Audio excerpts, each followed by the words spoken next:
How do you stop doing the work you hate doing? Hi, Legal Funnel family. Hope you're doing well. First of all, if you are a lawyer and you've subscribed yet, take this moment to subscribe. What I'm about to share with you is a glimpse of our Legal Funnel mentorship program, where we go and have very direct conversations with our attorneys to see what's going on, to figure out to brainstorm on what's going on and be able to come up with very high level macro way to kind of look at your law firm and how we can be able to build leverages in your law firm and in yourself to be the most successful lawyer you can possibly be.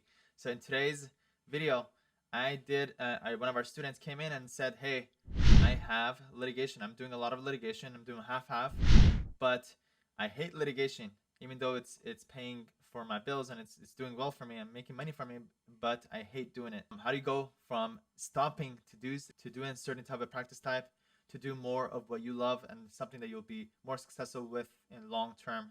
So hopefully this video will be able to help you.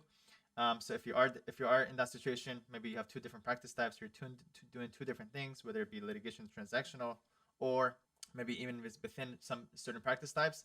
How are you able to practically be able to think about how to transition over to doing more of what you enjoy doing and what you're best at versus stopping and eliminating everything else that you're working? Okay, so let's go to the clip.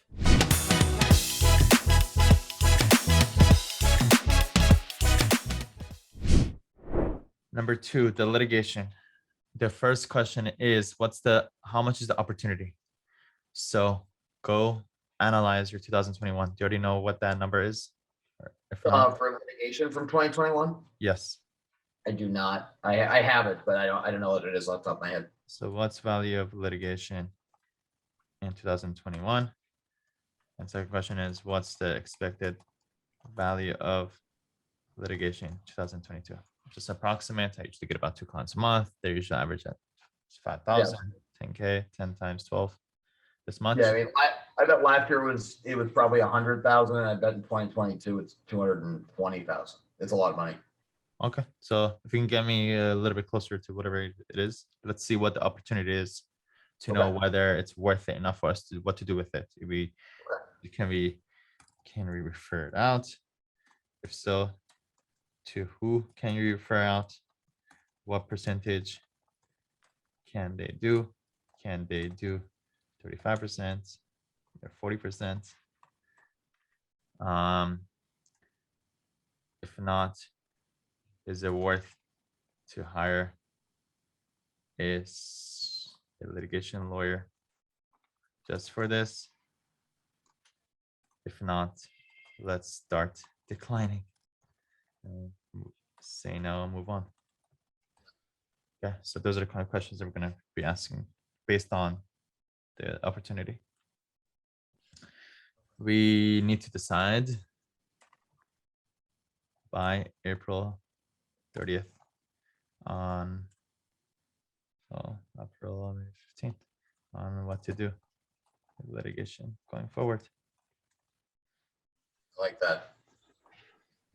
The good part is I get removed from a case April 16th, so it's gonna be awesome. Good reason. I mean, they're putting a receiver in for this company, so I'm gonna get removed for the receiver to put somebody in, and it's gonna be nice. It'll be a nice little windfall of money too, so that'll be good. Perfect.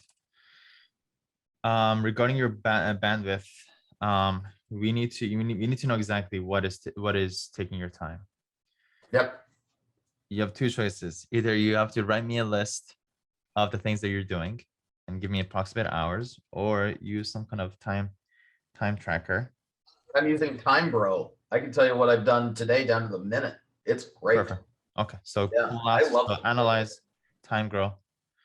Analyze Time Grow and share with Sam how many hours a week you're spending on your top 5 tasks. And then also write out what's expected value of each of these 5 tasks. Give a score of 0 to 5. 0 to 5 and just the sheer value, right? Yeah. Got it. If we find some 2s and 3s, we'll dump those or hand it off to someone. Fourth question: are you still attending networking events? Yes, I went to one last night that was crypto and NFT based. It was awesome. So I still know nothing about crypto, but NFTs I know a little bit about, and ran into a bunch of athletes, so it was great. The question: what's your goal with these networking events? I have two goals now for networking events. One is to walk away with a lead or referral source lead, which is not hard to do in that space. And two is walk away feeling energized, because if I walk away feeling energized, I know something good happened in the room. Okay, so let's talk about the first goal. Does this happen? Is it worth your time for this? Yes. Yeah. Some of them are the ones that I've been going to post lockdown have been. Yeah. In the last 3 months? In the last probably 2 months. I think it's been about 60 days when I finally said, fine, I'm going out. Okay, and how's that been based on So the far, last so month? good. Yeah, I've been very selective on them. Great. And do you walk away energized? Yes. Yeah, Okay. very much. Okay, great. So you're good. So far, so good. The problem is with the summer, you never know what's going to happen, and so I'm trying to be very Selective. on what I'm actually doing. Perfect. So just do it based on this little criteria. Do Yeah. I think 0 to 5 that's going to give me leads, and am I going to feel good about this? Got it. Okay. If it at least you hit 4s or above, 3s are not good enough, because when you're trying to be selective, you need 4s and above for that. So for this, yeah, you should not figure it out, because I feel like if you were inclined to do it, you would have done it by now. So if you didn't, clear sign. So 100% you're going to hand it off.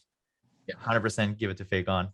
As simple as recording a Loom video for Fagon right today, right after this. Hey, Okay. I signed up for the thing called Leap. Probably don't know what it is, but let me show you what it's supposed to does. And you just write out, just say, this is what I want to be done. This is what I have. This is what I need to be produced. The before and after. Question is, can you do this for me? And you shop that. I didn't even think about sending them a little video. That's I use it for my law school class. Like we covered three cases yesterday. So I recorded a Loom video, 20-minute Loom video. Here's what I want you to pull out of the cases. Let's talk about them in class. And I sent it out, and everybody in class watched that thing like 3 times, because then they didn't have to do the reading. And so I already know why they did it, but it's amazing how productive that is. And they all seem to love it. And they're in their 20s. So I know that athletes that are in their 20s they think it's wild. They can't believe that I came up with it. It's great. It is. That's why when I first saw the video ads, I was like, this is the future. You don't have to no longer meet anybody. You just make one of those videos, talk to anybody you want. Yeah, it's great. So yeah, love Loom. I absolutely love it. So love it. yeah, right. So I would focus on your top one. So out of Leap, Rally, or Document, which one is the most important for you? Leap, Rally, or Document. It's got to be, I don't know, Leap or Rally probably. I don't know. Couldn't tell you. I would just focus on one. Just get one up. Okay. So start off with this first. Okay. And focus on getting this up first. Got it. And I do have I have a law clerk extern starting in a month and a half, like May 1st. I have no idea what sort of work to give them that's going to be productive. I assume it would be something like this, or some of the basic legal work to make sure I don't have to do it. Any ideas on how to handle that staffing person? What's his experience? Second-year law student. Yeah, some litigation support help. Okay. And just full-time, hey, this is what I need you to do, so that way they grow and I don't have to do it as much. Yeah, but just know this person it's temporary. Of course. At the very least, everything that you're sending them is being recorded and saved.